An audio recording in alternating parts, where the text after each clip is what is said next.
Hi everybody! Welcome to Storytime with Fairfield County Library. My name's Miss Nina and I am so excited to do Storytime today. Are you guys ready? Awesome! Alright. Okay, so this week our theme is the moon. We're going to be reading two books that are all about the moon. Okay, our first book is If You Had Your Birthday on the Moon by Joyce Lapin and illustrated by Simona Ceccarelli. Published by Sterling Children's Books. How amazing would it be to have your birthday party on the moon? Of course, everyone will want to come, not just because it's the moon, but who wouldn't want to ride to a party in a rocket? You'll get to fly 40 times faster than a plane, and for most of the trip, you'll also get to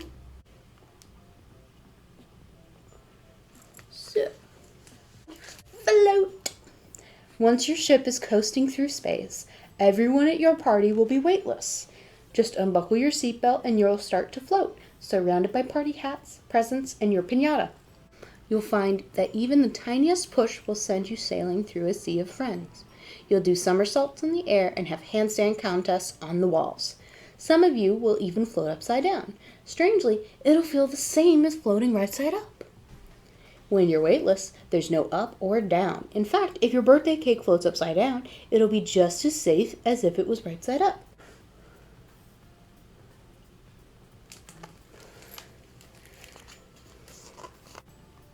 As your rocket gets close to the moon, you'll want to buckle yourself in for the landing. You'll no longer float, but once on the moon, you'll still be much lighter than you are on Earth. Earlier in your trip, the moon looked like a disc, but now it will fill your whole window. You'll see hills as high as the highest mountains on Earth, valleys and flatlands, and boulders and rocks. Everything will be different shades of gray, tan, and brown, and you'll see the moon bowl-shaped craters everywhere.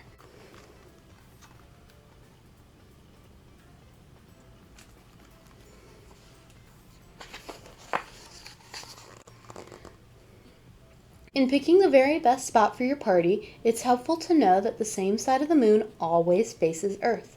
This near side of the moon is the only side we can see from Earth, no matter what kind of telescope we use. In fact, until a spacecraft photographed the moon's far side in 1959, we weren't completely sure what was back there. For all we knew, the place was crawling with extraterrestrials celebrating their own birthdays. The near side of the moon is where all the action is. For one thing, the moon's near side gets Earthshine, sunlight that's reflected from Earth onto the moon. This reflected light shines at all times, even at night, so your party will never have to stop because it's dark out. What's more, on this side of the moon, you'll always have the beautiful blue Earth in your sky.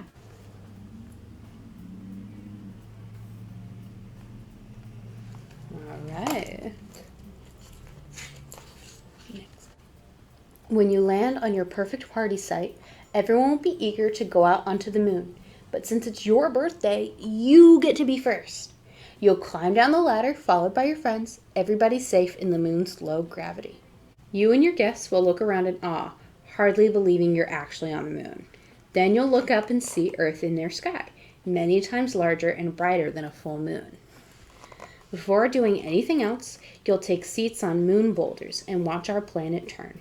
Slowly but surely, the continents will scroll by, and it'll be mind-blowing to think that everyone you know is on that globe.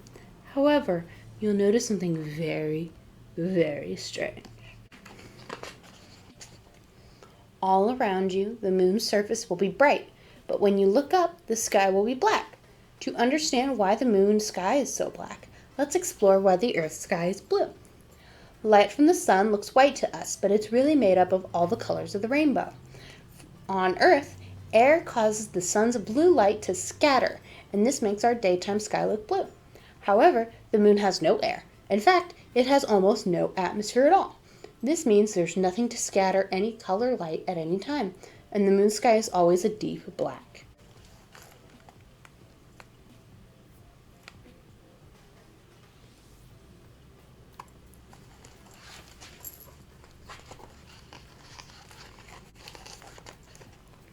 And now for the very best part of your moon party, bouncing and gliding along the moon's surface in gravity that's only 1/6 of the Earth's. The first people who walked on the moon, Neil Armstrong and Buzz Aldrin, said moonwalking felt like moving in slow motion.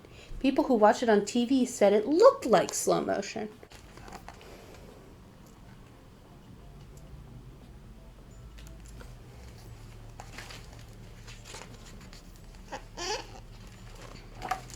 Now it's your turn.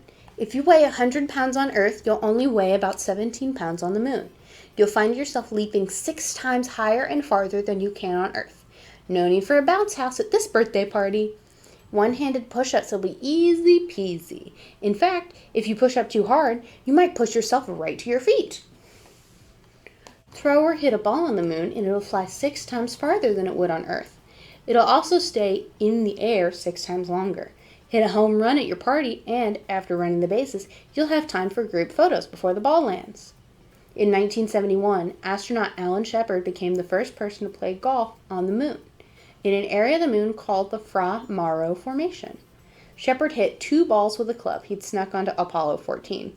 Shepard wasn't a very good golfer on Earth, but he was a great golfer on the moon.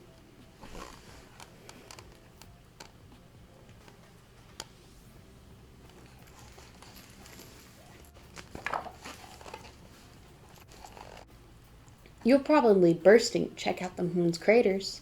A crater is a bowl-shaped scar that marks the spot where an asteroid crashed. Some craters are smaller than pinheads, others are the size of kiddie pools, and a few are big enough to be seen all the way from Earth. The most remarkable thing about moon craters, though, is that many look the same as they did when they were first created billions of years ago. Because the moon has no atmosphere, it also has no weather, no wind or rain to erase craters or other dings. This means the moon's surface hardly changes over the years, and when it does change, it's because of something from another world, like you.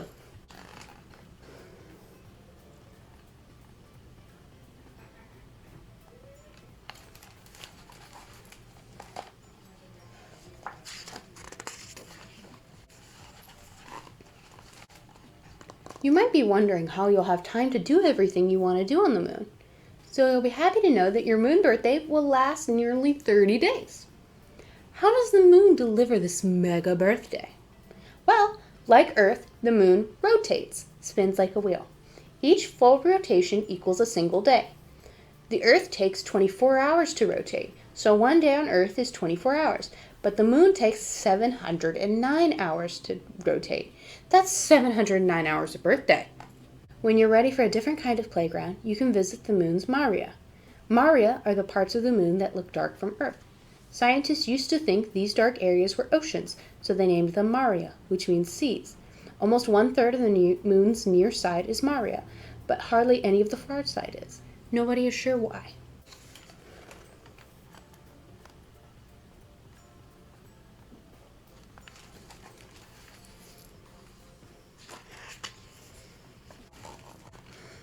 And now for something you can't do anywhere but the moon. Find the weird stuff the Apollo astronauts left behind. Some things were left on the moon for a reason. Others were left there simply because it was easier. Here are a few goodies for your birthday scavenger hunt. 6 American flags, faded to white since the moon's ultra-thin atmosphere can't block the sun's rays. These flags are held open by wire because the moon has no wind to make them rain. 12 pairs of space boots, a 4-leafed clover, a falcon feather, astronaut Shepard's 2 golf balls, a very rude drawing, this one might just be a rumor, a moon buggy, a recorded message from the Queen of England and other world leaders, and movie magazines.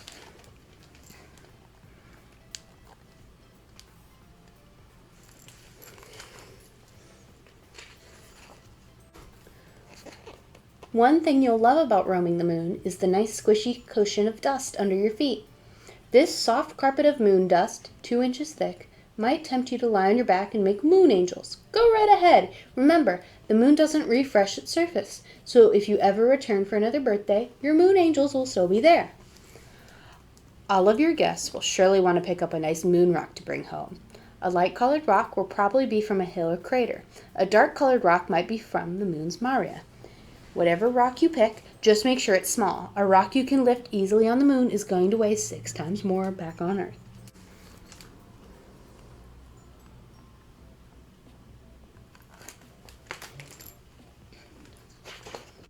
It's getting close to that wonderful time when you'll blow out your birthday candles and make a wish. There's one small problem, though. Candles won't light without air. There's air inside your rocket, but you don't want to waste it on candles. Anyway, what could you wish for that beats a birthday party on the moon? Candles or no candles, it's back to your rocket for pizza and cake. Inside, there's enough air for everyone to take off their space helmets and for you to be able to hear them sing happy birthday. In 2001, Pizza Hut delivered pizza to the International Space Station, so maybe they'll also deliver it to the moon. If you get what the space station astronauts got, you'll have a large cheese pizza with extra spices and salami. Since you're on the moon, why not eat your birthday party cake like an astronaut? Chocolate pudding cake squeezed from foil pouches is a space station favorite. After all, you don't need a place for the candles.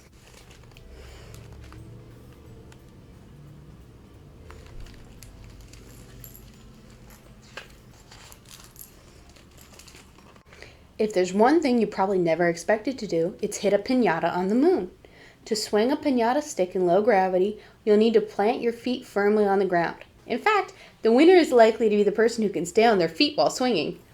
When the piñata breaks, the prizes will drop very slowly. Everyone will have time to see what their favorite treats are going to land.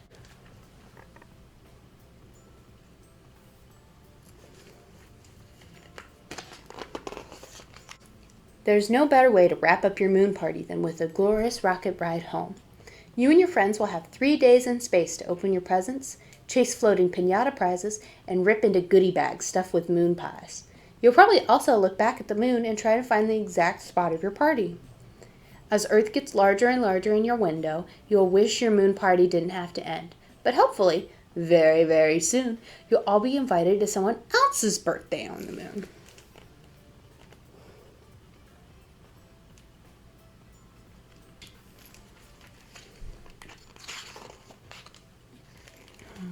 Okay, so our next book is A Big Mooncake for Little Star by Grace Lin, published by Little Brown and Company.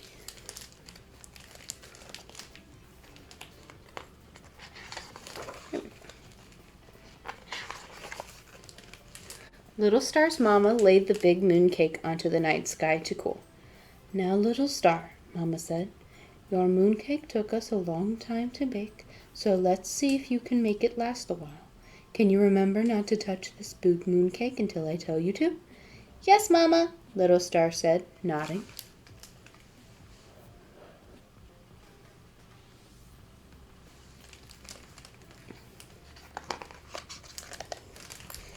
And Little Star remembered as she brushed her teeth, washed her face, snuggled into bed, and fell asleep.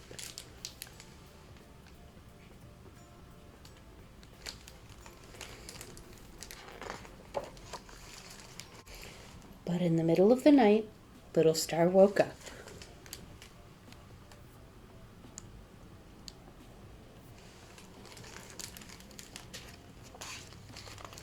She forgot everything her mama had said and only remembered the big mooncake.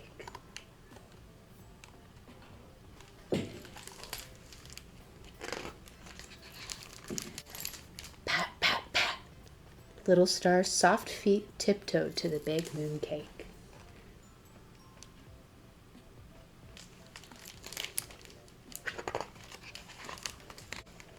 Would her mama notice if she took a tiny nibble? Little Star didn't think so.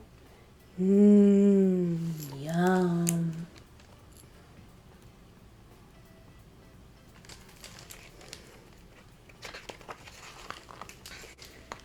But was someone coming? Little Star flew back to bed.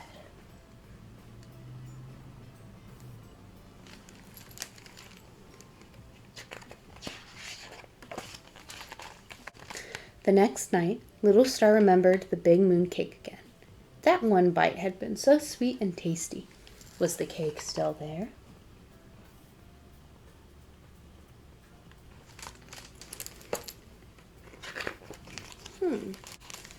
Yes, it was! There was that big mooncake, an almost perfect circle, all alone and delicious in the sky. Would her mama notice if she took another tiny nibble? Little Star didn't think so.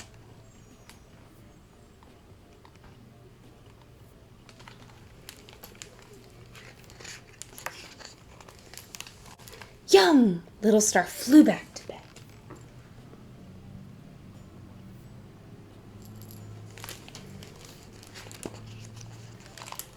And the next night, what do you think Little Star remembered? The big mooncake, of course. Would Mama notice if she took another tiny nibble? Little Star didn't think so.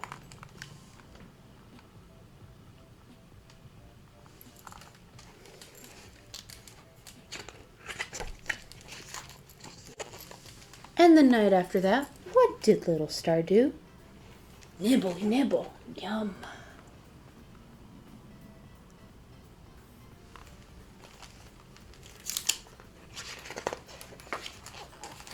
Night after night, Little Star took tiny nibble after tiny nibble of the big mooncake. See it slowly getting smaller?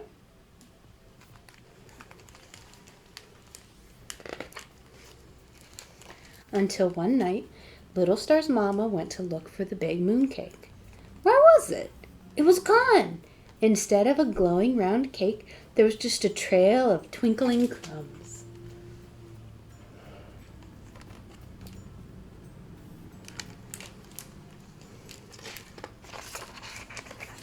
Little Star, her mama said, shaking her head even though her mouth was curving, you ate the big mooncake again, didn't you? Little Star looked up, her grin reflecting her mama's smile.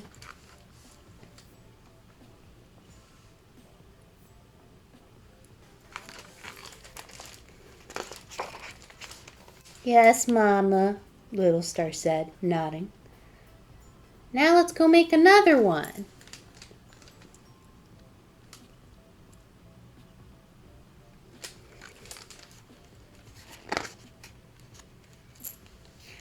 There's the pretty inside cover.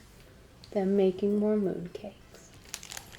All right, everyone. Thank you for coming to story time. Now, just because we're done reading does not mean we have to be done with story time. If you come down to the library this week, you can pick up a story time kit, which are these fun-filled activity kits that we made to go with the books we read today. Each kit comes with a coloring sheet, a craft, and a tasty recipe that you can make with your grown-ups. This week, our craft is a moving model of Earth and Moon orbiting the Sun, and our recipe is something called Mother's Moon Cookies. To get a kit, you need to come down to the library and ask the person at the front desk for a Storytime kit. Now, each of our weekly Storytimes has a different kit, so in order to get the kit for this Storytime, you want to tell the person that you would like a kit for Group B. We have new kits available every week, and we have them for as long as supplies last. So if you're lucky, we might still have some older kits if you feel like redoing an older story time. Okay, everyone, thank you for joining me for story time. Once again, my name's Miss Nina, and I hope to see you in the library this week to pick up a Storytime kit. It's time to say goodbye, but I look forward to seeing you all next time. Bye!